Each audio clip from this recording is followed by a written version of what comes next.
Hello, hello. 안녕하세요. Salut, salut.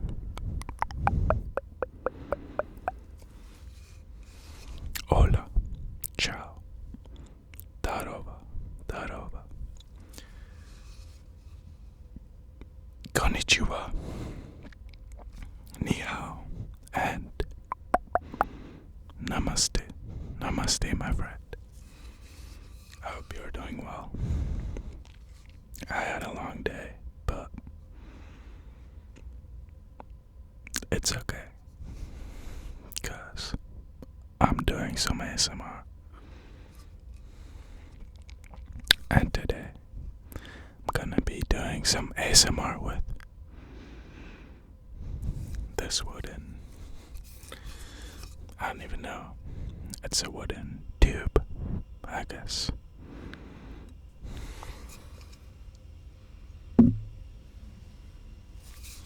But it makes some nice sounds. I enjoy wooden sounds a lot, so sit back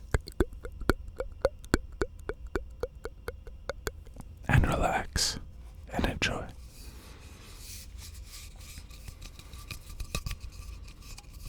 I guess you could play this by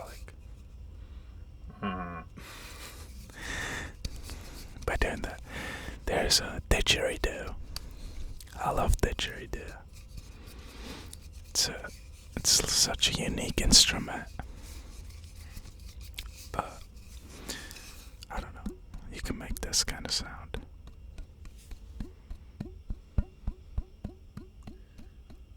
I thought it was a rain, like a rain tube. I don't know if that's the word, but you know the tubes where you can like turn them upside down and then it makes like a rain noise. I thought this was one of those, but I found out it's hollow, so.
today I learned that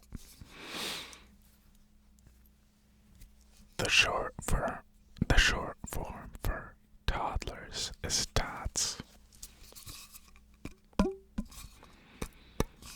That blew my mind because I was like, it said it on apple juice box. It was like Mott's, I think. Shout out Mott's for tots. It's pretty funny.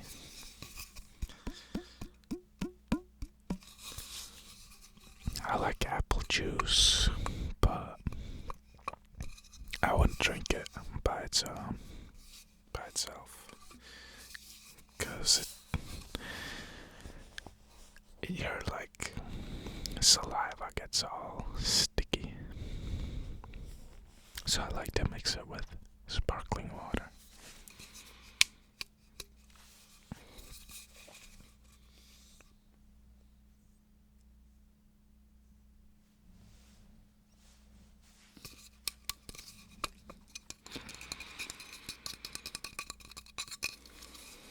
I enjoy cranberry juice also.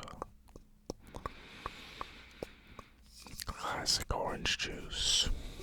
I like the ones with pulp. I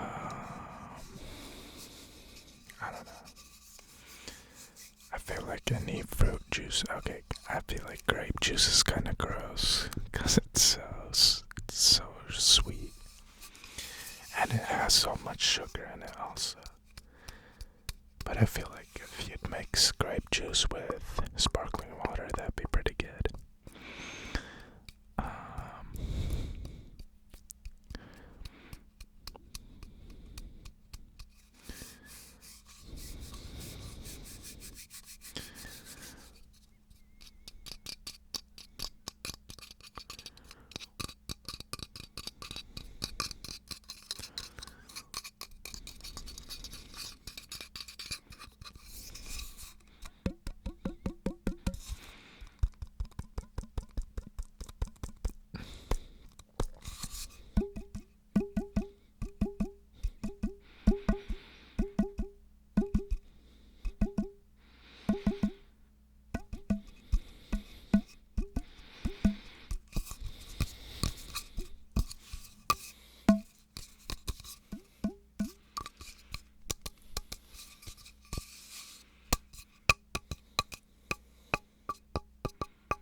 I always get distracted by all these books.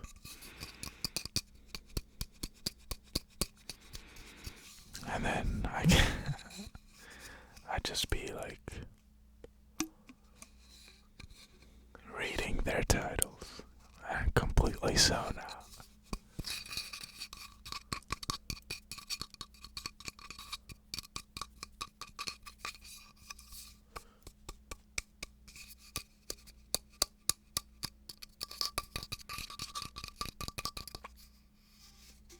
She has the power of now. That's pretty cool. I'll give that a read for sure.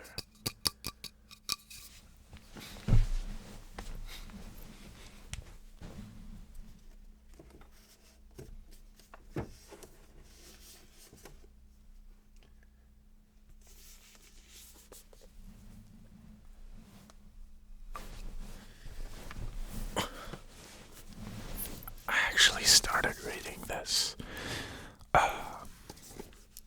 online, but I guess I won't. That's interesting that she has I actually saw a YouTube video where he was preparing this tea or something, like Eckhart Tolle. He was making this cup of tea, and it was like the power of conscious tea or something like that. But I didn't watch the video, I just saw the title and thumbnail. And that kind of reminded me. Let's see.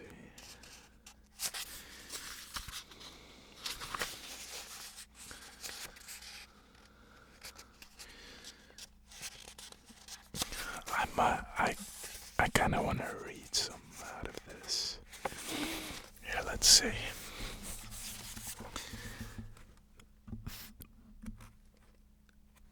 It's from consciousness, the way out of pain. The present moment is sometimes unacceptable, unpleasant, or awful. It is as it is.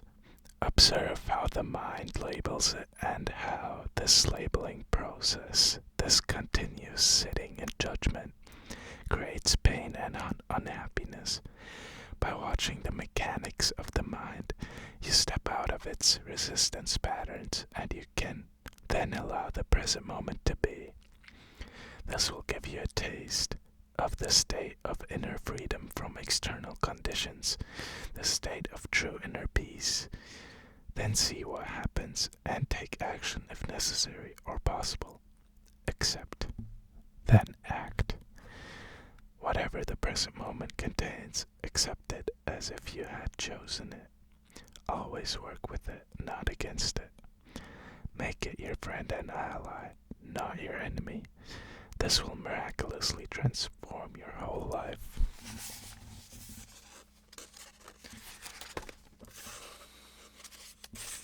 That was a pretty good passage, honestly.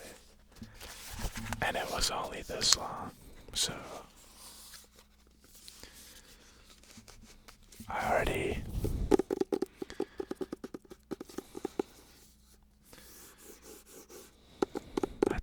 that's pretty decent, honestly. I can respect that a lot, actually.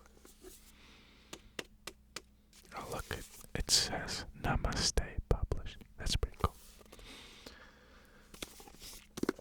Let's see what the people say about it.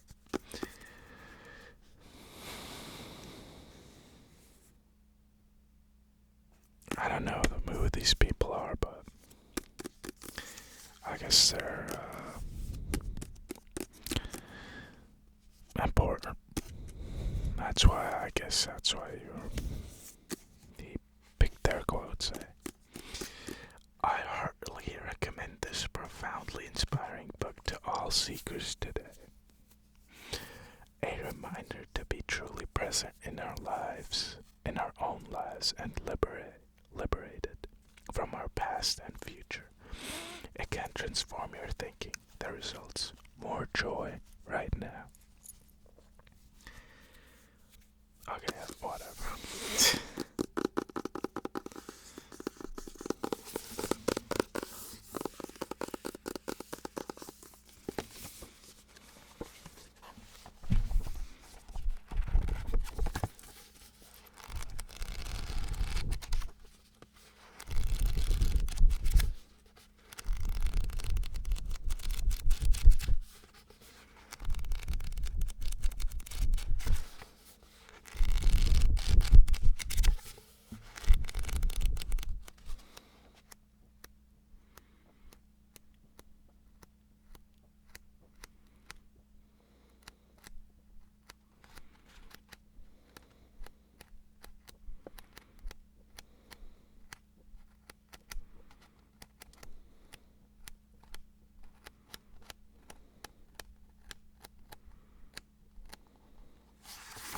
I'll read the acknowledgements.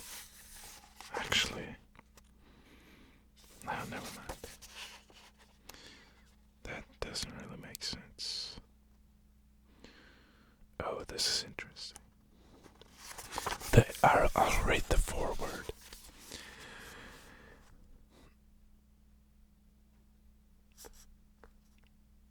I'll read some of them. Okay, here we go. Blanketed by an azure sky, the orange-yellow rays of the setting sun can, at special times, gift us with a moment of such considerable beauty we find ourselves momentarily stunned with frozen gaze. The splendor of the moment so dazzles us. Our compulsively chattering minds give pause, so as not to mentally whisk us away to a place other than the here and now.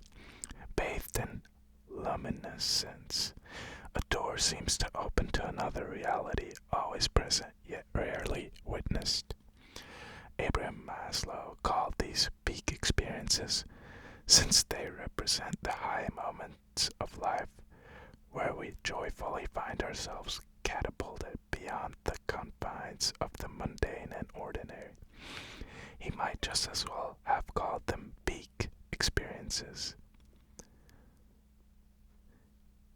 During these expensive occasions, we sneak a glimpse of the eternal realm of being itself. If only for a brief moment in time, we come home to our true self. One might say, so grand, if only I could stay here. But how do I take up permanent residence? During the past 10 years, I've committed myself to finding out. During my search, I've been honored to engage in dialogue with some of the most daring, inspiring, and insightful paradigm pioneers of our time in medicine, science, psychology, business, religion, spirituality, and human potential. This diverse group of individuals is joined by their commonly voiced insight that humanity is now taking a quantum leap forward in its evolutionary development.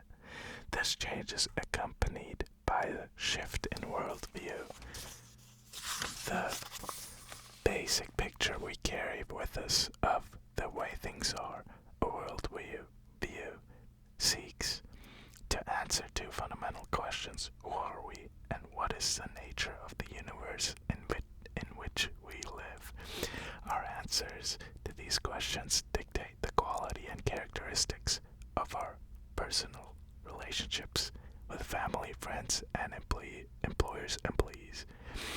When considering on a larger scale, they define societies. It should be of little surprise that the world view which is emerging calls into question many of the things Western society holds to be true.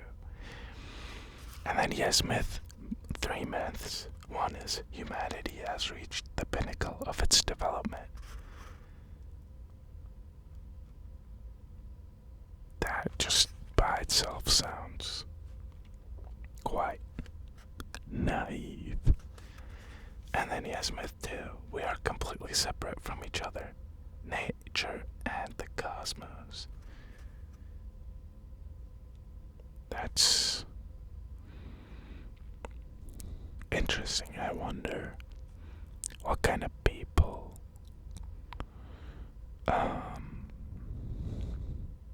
made these comments.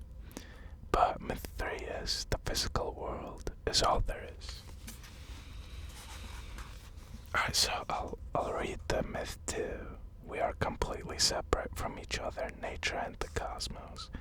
This myth of other than me has been responsible for wars, the rape of the planet, and all forms of expressions of human injustice. After all, who in their right mind would harm another if they experienced that person as part of themselves? Stan Groff, in his research of non-ordinary states of consciousness, summarizes by saying the psyche and consciousness of each of us is, in the last analysis, commensurate with all that is, because there are no absolute boundaries between the body, ego, and the totality of existence. Dr. Larry Dossey's Era 3 Medicine, where the thoughts, attitudes, and healing intentions of one individual can influence the physiology of another person, in contrast to Era 2 prevailing mind-body medicine, is very well supported by scientific studies into the healing power of prayer. Now, this can't happen according to the known principles of physics and worldview of traditional science, yet the preponderance of evidence suggests that indeed it does. I'm always having a hard time whenever I have to pronounce V's and W's like right after another, because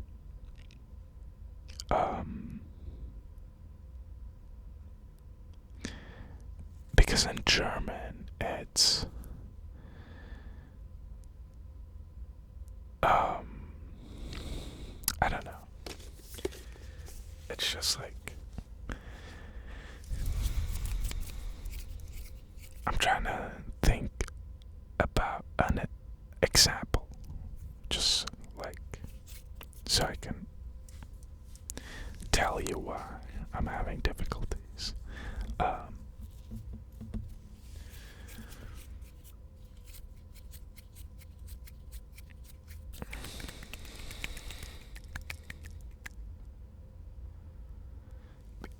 It's 'cause the V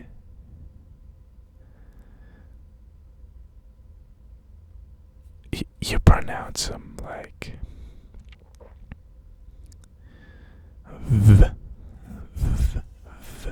like wann or warum, and then no, that's W, but then V's are like f, fawn, and then like world view. V's are pronounced like W's, right? V, then, and view. That's like the same pronunciation. So like, since I'm like used to speaking German for like the majority of my life, it's difficult pronouncing V's and W's properly. Like my tongue has some, I don't know, it's fine, but it just like happens a lot, so it's bothering me. But I think it's bothering me more than people even notice. So I guess now, it's like whatever. But anyway, I hope you enjoyed the video, and I hope you get relax. But other than that, I'll see you tomorrow.